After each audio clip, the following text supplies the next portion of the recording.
Now, as we discussed, it's likely Israel's attack was months, even years in the making, with reports that Israeli intelligence established a military base in Iran and stockpiled drones long before they were used during the strikes. Our next guest has been sounding the alarm about an impending showdown for months. Just last week, former NATO Supreme Allied Commander James Stavridis laid out exactly what an Israeli assault on Iran's nuclear program might look like, and he's joining me now.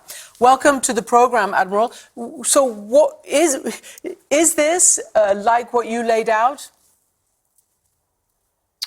It is. And frankly, since I wrote that piece, our Ukrainian friends launched an attack that in some ways has some similarities, because in both cases, Christiane, it was all about tradecraft, deep penetration of an opponent, and clever approaches, new ideas. So I look at the Ukrainians and the Israelis and see a lot of similarities in these two operations. Do you mean the infiltration, the transporting of drones inside the enemy land, according to them? Is that what you mean? That is exactly what I mean. And as you know well, as a Greek American, I'm required to work a Greek myth or legend into every conversation. It's a bit of a Trojan horse, and in both cases, suddenly springing forth are warriors, in this case drones, and really remarkable results in both of these operations.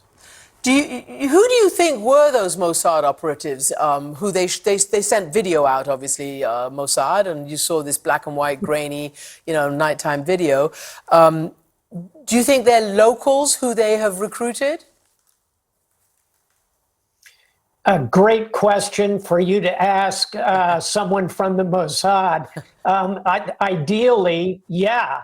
And I think there is a resistance inside of Iran. My guess is if you're going to do that kind of deep penetration, you're going to have native speakers, people who are really deeply embedded in the culture. I think probably the case for the Ukrainians inside Russia, and I think for the Israelis inside Iran. But here's the bottom line, Christiane. Israel's been preparing for this for decades. They know the Iranians are relentlessly pursuing a nuclear weapon, and they're just not going to permit them to obtain one. This is the first stage, and I think making sure that never happens.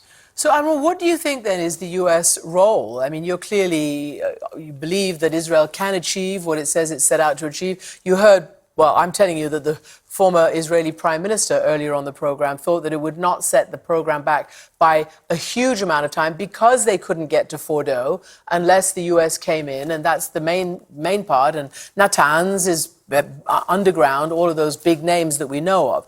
So what do you think this round could achieve, and what should, in your view, the United States do? I think this round, when the Israelis are done, let's say 5 to 7 days from now, will probably push the program back 12 months, a year perhaps. Maybe a little bit less, maybe a little bit more. To really destroy the program, you have to get after the, as you alluded to, the deeply buried and utterly hardened targets way beneath the earth. To do that, you need the bunker-busting bombs that U.S. strategic bombers can carry, think B-2s. And if you brought those into the fight, you could probably knock the program back 2 years, maybe a bit more than that. But here's the problem. Iran, unlike Israel, is huge. It's 2.5 times the size of Texas, for the Americans in the audience. And it is also mountainous, unpopulated in many parts. I can say with some certainty that there are other sites about which we just don't know. My old boss, Don Rumsfeld, would have called those known unknowns. And there are unknowns out there. So this is why I think it is important, as Wendy Sherman, my good friend, was saying, to try to get the Iranians back to the negotiating table.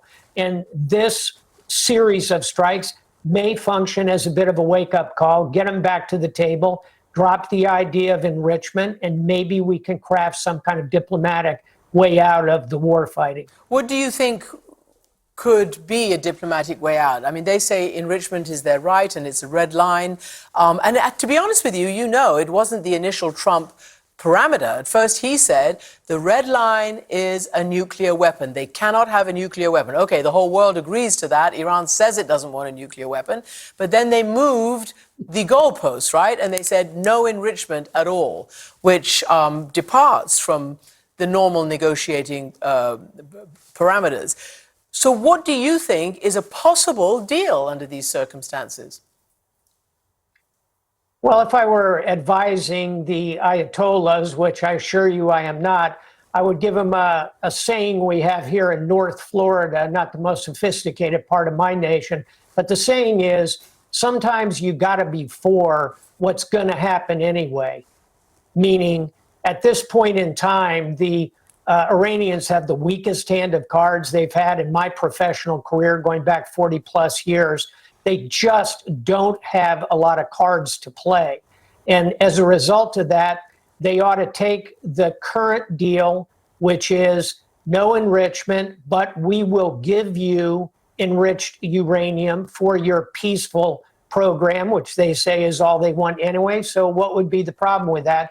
And I have seen a creative idea about building an enrichment facility potentially on an island in the Arabian Gulf, running it jointly with Iranians and Arabs. You know, there are a number of creative ways around this that could be face-saving for the Iranians.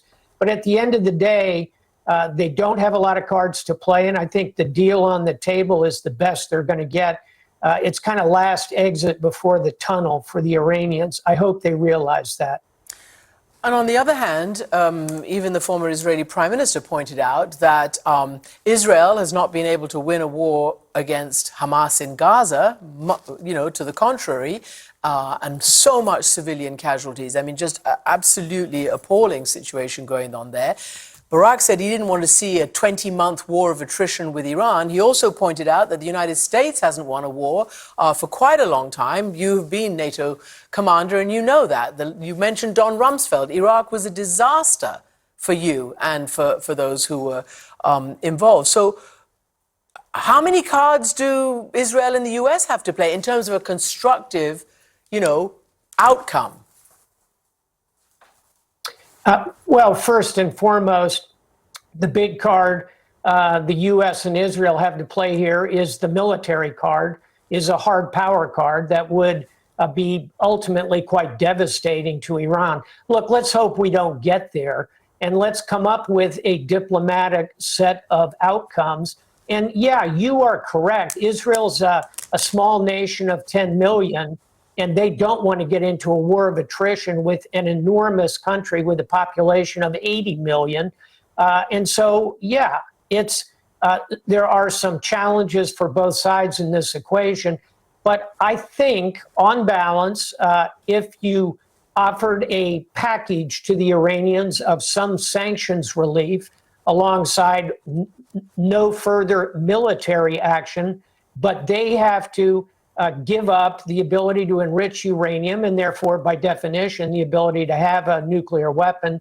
I think that's a construct that ultimately could result in a reasonable outcome here. If not, we're going to end up where John McCain was, bomb, bomb, bomb, bomb Iran. Let's avoid that. Well, on that happy note, Admiral Stavridis, thank you very much indeed for joining us.